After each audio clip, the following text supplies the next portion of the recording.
Hi అండి, అందరికీ నమస్తే. Millionaire wife part 57.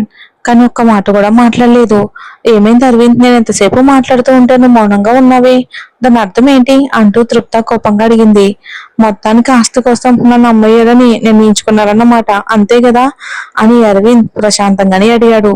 అతని మాటలకు తృప్త ముఖం ముడుచుకుంది. చూడు, నువ్వు దీనిని ఆస్తి మీద ఆశ అంటున్నావు. నేను ఈ ఆస్తిని నాతో తీసుకెళ్తానా? జీవితాంతం నువ్వు కష్టపడకూడదని, ఎవరో నిన్ను తక్కువగా చూడకూడదని మాత్రమే కోరుకుంటున్నాను. ఇదంతా నీ మంచిగే అంటూ తృప్త తన నిర్ణయానికి కట్టుబడి ఉంది. ఈ విషయం మా అమ్మాజీకి తెలుసా అని అరవింద్ అడిగాడు. లేదు, ఇంకా అన్నయ్యతో మాట్లాడాలి. నీలక్షి తన కూతురని తెలిసినప్పటి నుంచి ఆయన పూర్తిగా మారిపోయారు. ఎప్పుడు నీలక్షి గొప్పతనమే, సూరజ్ మంచితనమే మాట్లాడుతుంటారు. వాళ్ళిద్దరు ప్రపంచంలో ఎనిమిదో వింత అన్నట్టుగా ఉంది. నీ మామాజీ ఇప్పుడు మునుపటిలా లేరు. ప్రతి విషయంలోని ఆయన మీద ఆధారపడడం మానేసాయి. ఒక తల్లి కంటే ఆయన నీ గురించి ఎక్కువగా ఆలోచిస్తారా అని అంది. మనసులో మాత్రం అందుకే ఆయనకు పిల్లలు పుట్టకూడదని కోరుకున్నాను. కానీ చివరికి ఆ అవని ఒక కూతుర్ని కనేసి వెళ్ళిపోయిందని ఇన్ని రోజులు తెలియలేదు. ఇప్పుడు అంతా చేతిలో నుంచి జారిపోయింది, ఇంకేం చేయలేం అని అనుకుంది. అంతలో రాజశేఖర్ గొంతు వినిపించడంతో ఆమె ఆలోచనలన్నీ ఆగిపోయాయి. ఏమయ్యా అరవింద్, ఆఫీస్కి వెళ్లకుండా ఇక్కడేం చేస్తున్నావు అంటూ అతను వీపు తట్టి భుజం మీద చేయి వేసి పక్కనే కూర్చున్నాడు. అయ్యో మామాజీ, నొప్పిగా ఉంది అంటూ అరవింద్ వీపు రుద్దుకుంటూ, ఈ వయసులో కూడా మీరు ఇంత బలంగా ఎలా ఉన్నారు? మీ శక్తికి రహస్యం ఏమిటి అని అడిగాడు. అతని మాటలకు రాజశేఖర్ నవ్వేశాడు. నా కూతురు దొరికిన తర్వాత నా ఆనందం రెండింతలయింది. ఒకటి, నా కూతురు దొరికింది. రెండోది, నేను త్వరలో తాత కాబోతున్నాను. మన ఆనందమే మన శరీరానికి మనసుకి కొత్త ఉత్సాహాన్ని ఇస్తుంది. అదే ముఖంలో శరీరంలో కొత్త కాంతిని తీసుకొస్తుంది. అయితే మీకు ఇంకో పెళ్లి చూసేద్దామా? నీ లక్ష్యకి ఒక చిన్నమ్మని ఏర్పాటు చేద్దామా అంటూ అరవింద్ ఆట పట్టించాడు. రాజశేఖర్ మళ్ళీ అతని వీపుపై చరిచి, నోర్మి వెదవా, నా హృదయంలో ప్రేమ అనే చోటు చివరి శ్వాస వరకు నా మహారాణి అవనికే. ఆమె తప్ప ఇంకెవరికి అక్కడ స్థానం లేదు. సరే, నేను వచ్చేసరికి మీరు ఏదో ముఖ్యమైన విషయం మాట్లాడుకుంటున్నారు. నేను అదేంటో తెలుసుకోవచ్చా అని అడిగారు రాజశేఖర్. మామాజీ, మీరన్నీ తెలుసుకునే హక్కు మీకుంది అని చెప్పి తృప్త ఇప్పుడే చెప్పిన మాటలన్నీ అరవింద్ వివరంగా చెప్పేశాడు. అది విన్న రాజశేఖర్ తృప్త వైపుకు తిరిగి, తృప్త, ఈ ఇంట్లో పెద్ద నిర్ణయాలు ఇప్పుడు నువ్వు ఒక్కదానివే తీసుకోవటం మొదలు పెట్టేశావా అని ప్రశ్నించాడు. తృప్తను ఆ విధంగా ప్రశ్నించడంతో ఆమె ఆత్మవిశ్వాసం ఒక్కసారిగా దెబ్బతింది. అన్నయ్య, అలా ఎందుకంటున్నారు? మీకు చెప్పకుండా నేను ఏదైనా చేస్తానా? మీకు చెప్పాలని అనుకున్నాను, కానీ మీరు మీ కూతురు దగ్గరకు ఇక పక్కింట్లో ఉన్నట్టే ఏదో తరచూ వెళ్తూ ఉండడంతో నాకు చెప్పే అవకాశం దొరకలేదు. మీరు నాకు కనిపించలేదు. ఆ కుటుంబం గురించి నేను విన్నాను. చాలా మంచి కుటుంబం, కానీ ఆ అమ్మాయి ఎలా ఉంటుందో నాకు తెలియదు. అరవింద్, నీకు నచ్చితే చెప్పు నానా, ఇక తర్వాత మాటలన్నీ మాట్లాడుకుందాం. ఇందులో నీ ఇష్టానికే మొదటి ప్రాధాన్యం అని చెప్పి ఇక మళ్ళీ నవ్వుతూ, ఎంతకాలం ఇక ప్రేమ చేయకూడదని నిర్ణయం తీసుకుని కూర్చుంటావు? ఒక్కసారి ప్రేమించి చూడు, జీవితం స్వర్గంలా అనిపిస్తుందని అన్నారు ఆయన. ఆ మాటలు విన్న అరవింద్ వెలవెలబోయిన చిరునవ్వు నవ్వి, మామా, నా జీవితంలోని ప్రేమ ఒక శాపం. అది లేకపోయి ఉంటే బహుశా ప్రశాంతంగా ఉండేవాడిని. ఇప్పుడు అదే నన్ను నెమ్మదిగా ముగిస్తుంది అని చెప్పాడు. ఇంకా అక్కడ ఒక్క క్షణం కూడా ఉండకుండా బయటికి వెళ్ళిపోయాడు. అతను వెళ్తూ ఉండగా రాజశేఖర్ నవ్వుకుంటూ, ఆ అబ్బాయి ఎక్కడో గట్టిగానే ప్రేమలో పడ్డాడు. ఆ అమ్మాయి ఎవరో? మొదట్లో అందరికీ ఇలాగే అనిపిస్తుంది, తర్వాత చూడు జీవితం స్వర్గంలో మారిపోతుంది అని అన్నారు. అలా అనగానే తన యవ్వన రోజులు గుర్తొచ్చి ఆయన ముఖం సాయంత్రపు ఆకాశంలా వెలిగిపోయింది. ఇక అటు జైపూర్లో అందరూ హాల్లోని సోఫాలపై చేరు కూర్చున్నారు. సూరజ్ తన నీళ్ళ పక్కకి వెళ్లి అతుక్కుని కూర్చున్నాడు. ఇంత స్థలం ఖాళీగా ఉంది, అయినా నాకే అతుక్కుని ఎందుకు కూర్చోవాలి? కొంచెం దూరంగా కూర్చోండి. ఎందుకు? నేను ఇక్కడే కూర్చుంటాను, ఇక్కడే నాకు చాలా కంఫర్ట్ గా ఉంటుంది అంటూ వెనక నుంచి ఆమె నడుంపై చేయి వేశాడు సూరజ్. ఇక నీల సిగ్గుతో ముడుచుకుపోయింది. మిగతా వాళ్ళు కూడా చూసినా చూడనట్టే ఉన్నారు వాళ్ళని. కానీ అరుణ మాత్రం నీలాక్షిని ద్వేషంతోనే చూస్తూ ఉంది. నీల, మన చిన్న యువరాజుకి నామకరణం వేడిగా చేద్దామని అనుకుంటున్నాను అని సూరజ్ బిడ్డ తల్లి తండ్రుల వైపుకు చూస్తూ అన్నాడు. బిడ్డను ఒడిలో పెట్టుకుని ముద్దాడుతున్న వాళ్ళకు కూడా అప్పుడే గుర్తొచ్చింది. ఇంతవరకు ప్రేమగా నోటుకు వచ్చిన పేర్లతోనే పిలుస్తున్నారు, కానీ అసలు ఏ పేరు పెట్టాలనేది ఆలోచించలేదు. ఇక అనన్య ఆనందంగా మొదట లేచి, ఆ పేరు మాత్రం నేనే పెడతాను అని అంది. అలా ఎగురుతున్నావేంటి? నువ్వే బిడ్డను కన్నట్టుగా. వాడి తల్లి తండ్రులు ఉండగా ఈ ఇంట్లోని అనాథ అక్రమ సంతానానికి నువ్వెందుకు పేరు పెడతావు? నోరు మూసుకుని కూర్చో అను అని అరుణ కోపంగా మందలించింది. సూరజ్ ఆమె వైపుకు కోపంగా చూడగానే, నేనేం తప్పు చెప్పాను? నిజమే కదా చెప్పింది అని చెప్పి అక్కడ నుండి వెళ్ళిపోయింది. ఆమె కఠినమైన మాటలతో అందరి ముఖాలు దిగులుగా మారిపోయాయి. అనన్య కళ్ళల్లో అయితే కన్నీళ్లు నిండిపోయాయి. ఎవరు అంటున్నారు వీడి అక్రమ సంతానమని, అనాథ అని? వీడు నా బిడ్డ, నేనే వీడి తల్లి అంటూ అనన్య బిడ్డను గుండెలకు హత్తుకుని ఏడ్చేసింది.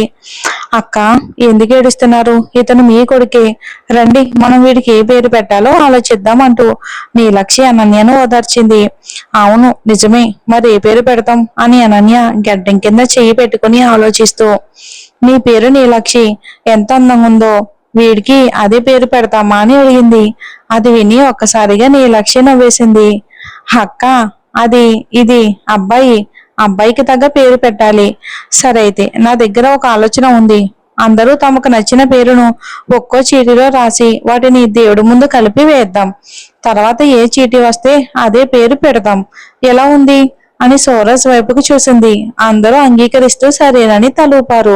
సూరజ్ మాత్రం అందరి కళ్ళకు కనిపించకుండా నీలక్షి వైపుకు కన్ను గీటుతూ తన అంగీకారాన్ని తెలిపాడు. ఏంటి సూరజ్, అందరి ముందు కూడా అలానే చేస్తారా? అందరూ ఇక పేర్లు రాయటంలో మునిగిపోయి ఉండగా నీలక్షి మెల్లగా అతని చెవిలో గుసగుసలాడింది. నేనేం చేశాను నీలా? నా భార్యని చూసి కన్ను కొట్టా అంతే.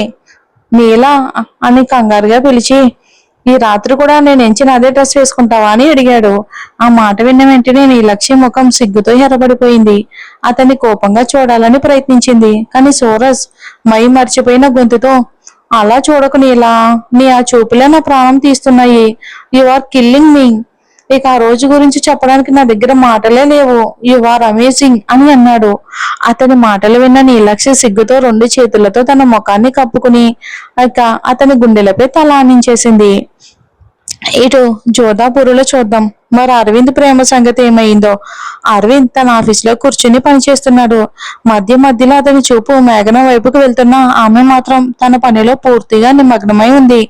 ఎలాంటి పరిస్థితి వచ్చినా తన మనసు చలించకూడదని ఆమె గట్టిగానే నిర్ణయించుకుంది. అప్పుడే అత్యాధునిక ఫ్యాషన్ దుస్తులు ధరించిన ఓ ఆధునిక యువతి ఆఫీసులోకి అడుగుపెట్టింది. ఎత్తైన హీల్స్ వేసుకుని ఎంతో స్టైల్ గా నడుస్తూ నడుము ఊపుతూ వస్తున్నామని చూసి అక్కడున్న అబ్బాయిలందరూ నోళ్ళు ఎల్లబెట్టి చూస్తూ ఉన్నారు. అబ్బా, ఏ అమ్మాయిరా బాబు అని మనసులోనే అనుకున్నారు. వారి చూపులన్నీ ఆమె వెనుకే తిరుగుతూ ఉంటే అక్కడున్న మహిళల కళ్ళల్లో మాత్రం అసూయ స్పష్టంగా కనిపించింది. ఆ యువతి నేరుగా అరవింద్ క్యాబిన్ లోకి వెళ్ళింది. అనుమతి కూడా తీసుకోకుండా లోపలికి వెళ్లి ఎంతో స్టైల్ గా అతని ఎదురుగా కాళ్ళు మీద కాళ్ళు వేసుకుని కూర్చుంది. ఆమె బయటపడిన మెత్తని వాటిని చూసి మేఘనకు చాలా అసహ్యం కలిగింది.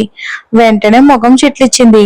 కానీ అరవింద్ మాత్రం ఆమె వైపుకు ఒక్కసారి కూడా చూడకుండా తన చూపులన్నీ మేఘన వైపుకే నిలిపాడు. హాయ్, నేను చారు అంటూ ఆమె తను పరిచయం చేసుకుంది. అరవింద్ మాత్రం ఆమె మాటలకు పూర్తిగా పట్టించుకోకుండా, ఎవరైనా నాకేంటి అన్నట్టుగా ఒకసారి చూసి మళ్ళీ మేఘనాని చూస్తూ ఉండిపోయాడు అరవింద్. ఇంకలా ఉండగానే అంతలో అరవింద్ ఫోన్ మోగింది. నెంబర్ కూడా చూడకుండా కాల్ లిఫ్ట్ చేసి చెవికి పెట్టుకున్నాడు. అవతల నుంచి వినిపించిన మాటలు విన్న వెంటనే అతను కోపంతో ఒక్కసారిగా లేచి నిలబడ్డాడు.